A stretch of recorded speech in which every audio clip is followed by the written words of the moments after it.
হবে সত্য, তাই এ কাব্য। এ আমার অহংকার, অহংকার সমস্ত মানুষের অহংকার হচ্ছে বটেই বিশ্বকর্মার বিশ্বশিল্পী তত্ত্বজ্ঞানী জগৎকে বিশ্বাসের প্রশ্বাসী।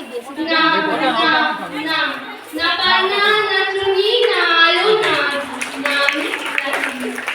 অতীতে অসীম তিনি স্বয়ং করছেন সাধনা মানুষের সীমানায় তাকেই বলে আমি। সেই আমির দখলে আলো আঁধারের করল সঙ্গ, দেখা দিল রূপ জেগে উঠল রস। না কখন ফুটে উঠে হলো মায়ার মন্ত্রে রেখায় রঙের সুখে। এটি হলো না তত্ত্ব, আমার মন হয়েছে বলে দিল বিশ্রামের রচনার আসরে হাতে নিয়ে তুলে কাটতে নিয়ে।